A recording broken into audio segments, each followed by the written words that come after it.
So, in the last video, we looked at the book of Daniel as an overview, and we saw that in Daniel chapter 1, Daniel and his friends are found and being taken captive to Babylon, as well as other Israelites. In Daniel chapter 2, Nebuchadnezzar has a dream. This dream we will tackle in today's video about the four kingdoms.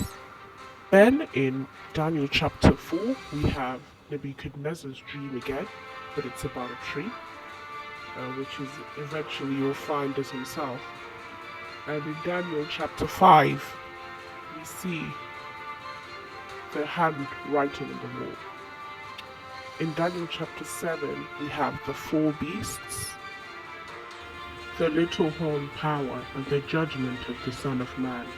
In chapter 8, we have the 2,300-day prophecy, and also the ram and the goat. Daniel chapter 9 talks about the 70-week prophecy. Daniel chapter 11 talks about the king of the north and the south. Daniel 12 talks about Michael standing up and the time of trouble.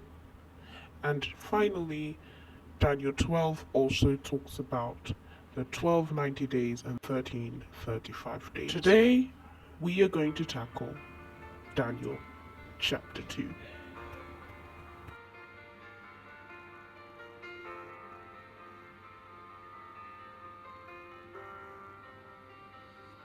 Daniel chapter 2 is an amazing chapter that goes through the four kingdoms, beginning at Babylon, going to Medo-Persia, to Greece, to Rome, and then to the feet of iron and of clay. Some of these kingdoms have already transpired, but one of them is still remaining. Where do we stand today? Let's find out. Daniel chapter 2, verse 1. And in the second year of his reign of Nebuchadnezzar, Nebuchadnezzar dreamed dreams, wherewith his spirit was troubled, and his sleep brake from him. Then he commanded to call the magicians, and the astrologers, and the sorcerers, and the Chaldeans, for to shew the king his interpretation. So they came and stood before the king. And the king said unto them, I have dreamed a dream, and my spirits are troubled to know the dream. The Chaldeans could not answer the king and tell him his interpretation, so they were commanded to be slain. But God, through his providence and through his servant Daniel, revealed the dream to Daniel. I thank thee, God, and praise thee, O thou God of my fathers, who hast given me wisdom and might, and hast made known unto me now what we desired of thee. For thou hast now made known unto us the king's matter. Daniel was thankful for God giving him wisdom and might, that he might know even the king's matter. Thou, O king, sawest, and behold, a great image. This great image, whose brightness was excellent, stood before thee, and the form thereof was terrible. This image's head was of fine gold, his breast and arms of silver, and his belly and thigh of brass.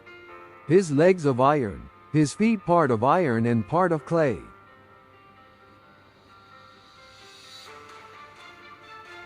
Thou sawest till that a stone was cut out without hands, which smote the image upon his feet that were of iron and clay, and brake them to pieces.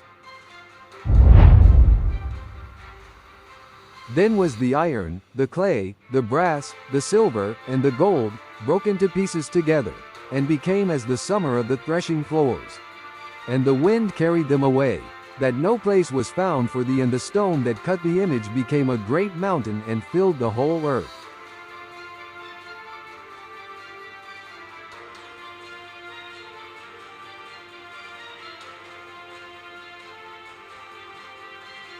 This is the dream, and we will tell the interpretation thereof before the king.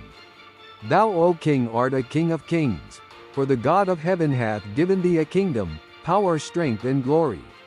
And wheresoever the children of men dwell, the beasts of the field and the fowls of heaven hath he given into thine hand, and hath made thee ruler of them all.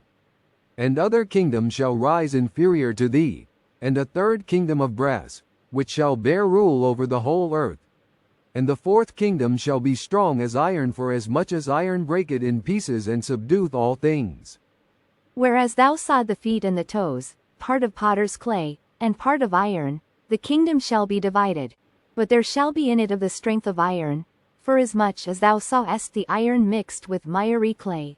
And as the toes of the feet were part of iron and part of clay, so the kingdom shall be partly strong and partly broken. Verse 44. And in the days of these kings shall the God of heaven set up a kingdom which shall never be destroyed, and the kingdom shall not be left to other people, but it shall break in pieces and consume all these kingdoms and stand forever.